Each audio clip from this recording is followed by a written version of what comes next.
الحمد للہ رب العالمین والصلاة والسلام علی خاتم الانبیاء والمرسلین وعلی آلہ وصحبہ اجمعین، اما بعد۔ معزز سامعین کرام، دینی ملی اسلامی بھائیوں، آج 26 محرم الحرام 1442 ہجری مطابق 15 ستمبر 2020 عیسوی بروز منگل کا دن ہے، اور آج اس کتاب کا ایک نیا سبق شروع ہونے جا رہا ہے۔ جو کتاب ہم اور آپ پڑھ رہے ہیں، اس کتاب کا ایک نیا سبق آج سے شروع ہو رہا ہے۔ اس کا عنوان ہے انواع التوحید و فوائدہ، یعنی توحید کی قسمیں اور ان توحید کی قسموں کے فائدے۔ پہلا سوال اس درس کے تحت جو صاحب کتاب نے لکھا ہے وہ ہے لماذا ارسل اللہ الرسل، لماذا، کیوں اللہ تعالیٰ نے بھیجا، لماذا ارسل اللہ، اللہ تعالیٰ نے کیوں بھیجا رسولوں کو۔ رسول کی جمع ہے رسول، رسول مطلب ایک رسول، اور رسول مطلب بہت سارے رسول۔ تو اللہ تعالیٰ نے رسولوں کو کیوں بھیجا؟ تو اس کا جواب انہوں نے دیا، ارسلہم، اللہ تعالیٰ نے رسولوں کو بھیجا للدعوت الی عبادتہ، اپنی عبادت کی طرف دعوت دینے کے لیے،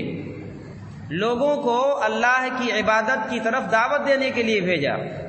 وَنَفِيَ الشَّرِيكَ عَنِ اللَّهِ، اور شرک کی نفی کرنے کے لیے بھیجا۔ نبیوں کو اللہ نے اس لیے بھیجا تاکہ اللہ کے بندوں کی بندگی سے ہٹا کر، شجر و حجر کی بندگی سے ہٹا کر، چاند اور سورج کی پرستش سے ہٹا کر ایک اللہ کے سامنے سجدہ ریز ہوں اور ایک اللہ کی عبادت کریں۔ اس لیے اللہ تعالیٰ نے بھیجا۔ اور اللہ کے ساتھ جو ان تمام چیزوں کو شریک کر رہے ہیں، انہیں بھی معبود سمجھ رہے ہیں، انہیں بھی مشکل کشا سمجھ رہے ہیں، انہیں بھی حاجت روا سمجھ رہے ہیں، انہیں بھی بگڑی بنانے والا سمجھ رہے ہیں، تو ان تمام چیزوں کی نفی کریں اور ایک اللہ کی عبادت کریں۔ اس لیے اللہ تعالیٰ نے تمام نبیوں کو بھیجا۔ اللہ تعالیٰ نے جب انسانوں کو دنیا میں بھیجا، دنیا کے اندر انسانوں کو پیدا کیا، تو انسانوں کی ہدایت کے دو سلسلے جاری کیے، ایک آسمانی کتابوں کا سلسلہ، اور دوسرا اس کی تعلیم دینے کے لیے رسولوں کا سلسلہ۔ دونوں سلسلوں کو یکساں طور پر یعنی ایک ساتھ جاری فرمایا، کیونکہ انسان کی تعلیم و تربیت کے لیے ایک طرف آسمانی ہدایت کی ضرورت ہے تو دوسری طرف ایک مربی اور معلم کی ضرورت ہے۔ ایک انسان کا اصلی معلم انسان ہی ہو سکتا ہے، کوئی جن، کوئی فرشتہ، کوئی نوری، کوئی ناری مخلوق نہیں ہو سکتی۔ انسانوں کی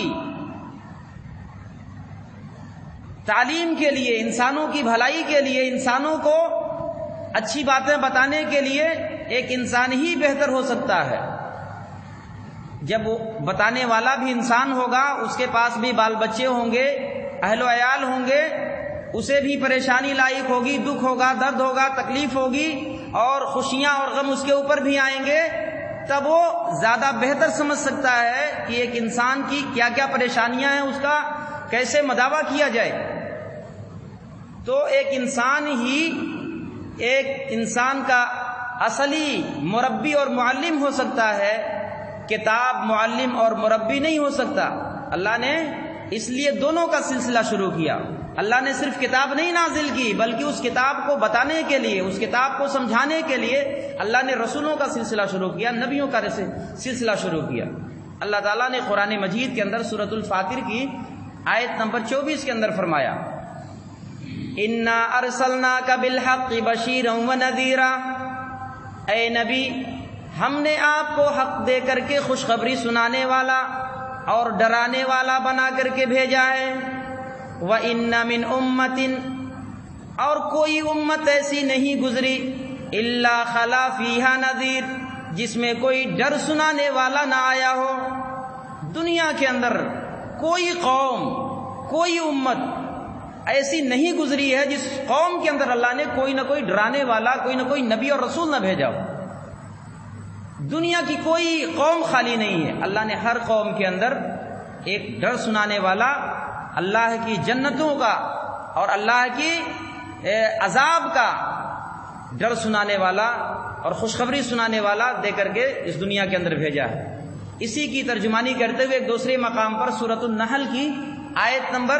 36 کے اندر اللہ فرماتا ہے وَلَقَدْ بَعَثْنَا فِي كُلِّ أُمَّةٍ رَسُولًا، ہم نے ہر امت میں، ہر قوم میں ایک رسول بھیجا، أَنِ اعْبُدُوا اللَّهَ، یہ بتانے کے لیے کہ اے لوگوں صرف ایک اللہ کی عبادت کرو، وَاجْتَنِبُوا الطَّاغُوتَ، اور اس کے سوا تمام معبودوں سے بچو، طاغوت سے بچو۔ طاغوت کہتے ہیں ہر وہ چیز جو انسان کو اللہ سے دور کر دے، جو راہ راست سے گمراہ کر دے، بھٹکا دے، وہ طاغوت ہے۔ شیطان، کاہن، نجومی اور اس طریقے سے اور جتنے بھی اللہ کی عبادت سے ہٹا کر کے کسی اور کی طرف لے کر کے جاتے ہیں، وہ تمام کی تمام طاغوت کے اندر آ جاتے ہیں۔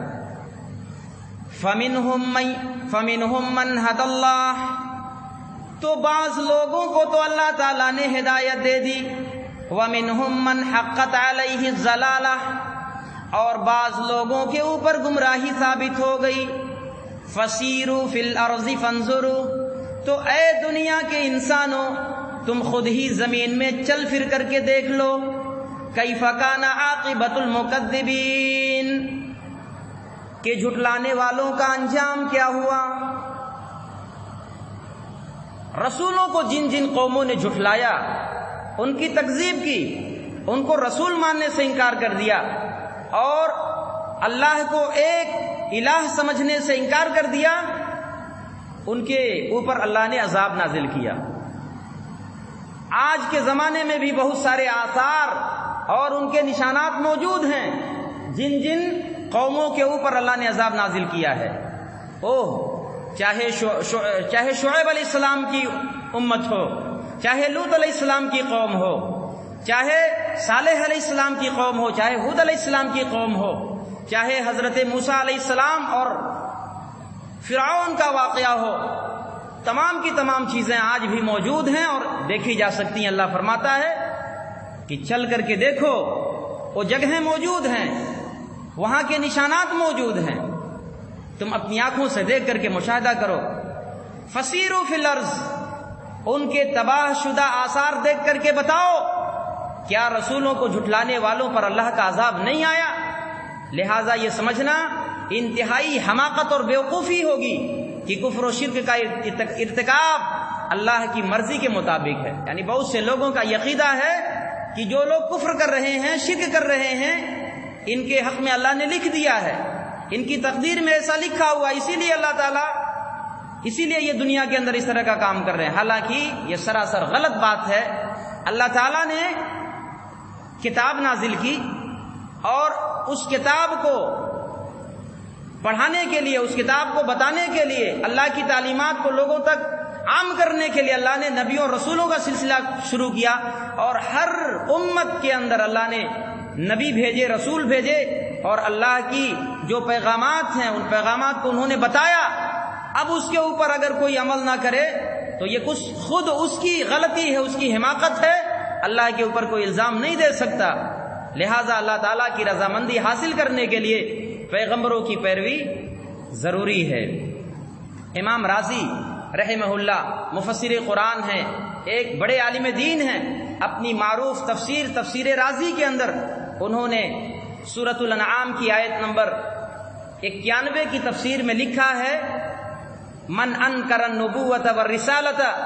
جس نے نبوت و رسالت کا انکار کیا، جس نے نبیوں کو ماننے سے انکار کر دیا، رسولوں کو رسول ماننے سے انکار کر دیا، فَهُوَ فِي الْحَقِيقَةِ مَا عَرَفَ اللَّهَ عَزَّ وَجَلَّ حَقَّ مَعْرِفَتِهِ، تو حقیقت میں وہ اللہ تعالیٰ کی معرفت سے بے نصیب ہو گیا، یعنی اللہ کی معرفت اور اس کی تعلیم سے وہ بدقسمت ہو گیا، اس تک اللہ کی تعلیم نہیں پہنچ سکی۔ جب نبوت کو اس نے جھٹلا دیا، رسالت کو جھٹلا دیا کہ ہم آپ کو اللہ کا نبی اور رسول نہیں مانتے، تو جو اللہ نے ان کے اوپر جو تعلیمات بھیجی ہیں اس سے بھی محروم ہو گیا۔ صاحب کتاب نے اس سوال کے جواب میں رسولوں کو اللہ نے دنیا میں کیوں بھیجا، صحیح مسلم کتاب الفضائل باب و فضائل عیسیٰ علیہ السلام کے تعلق سے ایک حدیث لے کر کے آئے ہیں، 2365 نمبر کی حدیث ہے۔ حضرت ابو ہریرہ رضی اللہ عنہ اس حدیث کی روایت کرنے والے صحابی ہیں، وہ بیان فرماتے ہیں، عن ابی ہریرہ قال قال رسول اللہ صلی اللہ علیہ وسلم، حضرت ابو ہریرہ رضی اللہ عنہ کا بیان ہے کہ اللہ کے رسول نے فرمایا، انا اولی الناس بعیسی ابن مریم فی الاولی والآخرۃ، کہتے ہیں کہ اللہ کے رسول نے فرمایا میں دنیا اور آخرت میں حضرت عیسیٰ ابن مریم علیہ السلام کے سب سے زیادہ قریب ہوں۔ قالوا کیف یا رسول اللہ، صحابہ کرام نے عرض کیا ہے اللہ کے رسولوں کیسے؟ قال الانبیاء اخوۃ من علات، تو اللہ کے رسول نے فرمایا کہ انبیاء علیہم السلام یہ علاتی بھائی کی طرح ہیں، یعنی باپ ایک ہے اور ماں الگ الگ ہیں، وَأُمَّهَاتُهُمْ شَتَّىٰ، ان کی مائیں الگ الگ ہیں، باپ ایک جیسے ہیں، وَدِينُهُمْ وَاحِدٌ، اور تمام نبیوں اور رسولوں کا ایک ہی دین ہے، فَلَيْسَ بَيْنَنَا نَبِيٌّ، اور ہمارے اور ان کے درمیان، یعنی حضرت عیسیٰ علیہ السلام کے درمیان اور ہمارے درمیان کوئی دوسرا نبی نہیں، یعنی نبوت سے نبوت جڑی ہوئی ہے، تمام انبیاء کا دین اسلام ہے، یعنی اللہ تعالیٰ کی اطاعت اور فرما برداری کرنا، اس لیے بنیادی اور اساسی باتیں یکساں ہیں۔ جو بنیادی باتیں ہیں وہ تمام نبیوں کی کتابوں کے اندر، تمام رسولوں کی کتابوں کے اندر یکساں ہیں، برابر ہیں۔ اللہ تعالیٰ کی وحدانیت اور اطاعت میں کوئی اختلاف نہیں ہے، تمام لوگ مانتے ہیں اللہ ایک ہے، پوری کائنات کا پیدا کرنے والا وہی، اس کے اندر کوئی اختلاف نہیں ہے۔ اللہ کے نبی کی یہ روایت بتلاتی ہے کہ تمام نبی اس دنیا میں آئے ایک ہی دین لے کر کے، مذہب اسلام۔ اسلام کوئی نیا مذہب نہیں، اللہ کا پسندیدہ مذہب ہے اور شروع سے ہے آج تک اور قیامت تک یہی مذہب رہے گا۔ تمام نبیوں کا دین اسلام ہے، اور تمام نبیوں نے اپنی اپنی قوم کو یہی بتایا، انی اعبدوا اللہ، اے میری قوم کے لوگو اللہ کی عبادت کرو، اسی لیے تم پیدا کیے گئے ہو، اسی لیے ہم تمہیں سمجھانے کے لیے بھیجے گئے کہ تم ایک اللہ کی عبادت کرو، واجتنبوا الطاغوت، اور طاغوت سے بچو، یعنی اللہ کے علاوہ جو دیگر عقائد تمہارے اندر ہیں، دوسرے لوگوں کی عبادت کر رہے ہو، پرستش کر رہے ہو، مشکل کشا اور نفع نقصان کا مالک سمجھ رہے ہو، یہ سب باطل عقیدہ ہے، صرف اللہ کے ساتھ یہ عقیدہ رکھو، کسی اور کے ساتھ نہیں۔ تو تمام نبیوں کا ایک ہی دین اور ایک ہی عقیدہ ہے، اور تمام کے تمام نبی علاتی بھائی کی طرح، علاتی بھائی کہتے ہیں کہ باپ ایک ہو اور ماں الگ الگ ہوں تو ان کو علاتی بھائی کہا جاتا ہے، یعنی تمام نبی یہ آپس میں علاتی بھائی کی طریقے سے ہیں، ان کی مائیں الگ ہیں لیکن جو باپ کا سلسلہ نسب ہے وہ ایک ہی سلسلہ نسب سے چلا آ رہا ہے۔ اور حضرت عیسیٰ علیہ السلام جو آخری رسول تھے، ہمارے رسول سے پہلے جو آخری رسول تھے حضرت عیسیٰ علیہ السلام، ان کے اور ہمارے اور آپ کے نبی کے درمیان کوئی اور رسول نہیں آیا، اس لیے اللہ کے نبی نے فرمایا کہ میں ان کے سب سے زیادہ قریب ہوں۔ اللہ رب العالمین سے دعا ہے کہ اللہ تعالی ہم تمام لوگوں کو اپنی اس دین کی بات پر عمل کرنے کی توفیق عنایت فرمائے۔ اللہ رب العالمین ہم تمام لوگوں کے دلوں کے اندر اس عقیدے کو اللہ تعالی راسخ کر دے، اچھی طرح بٹھا دے۔ اللہ تعالی ہم تمام لوگوں کو شریعت اسلامیہ کا صحیح فہم اور سمجھ عطا فرمائے، اور اللہ تعالی ہم تمام لوگوں کو خالص توحید کے اوپر اس دنیا کے اندر زندہ رکھے، اور توحید ہی کے اوپر ہم تمام لوگوں کی موت واقع ہو۔ والسلام علیکم ورحمۃ اللہ وبرکاتہ۔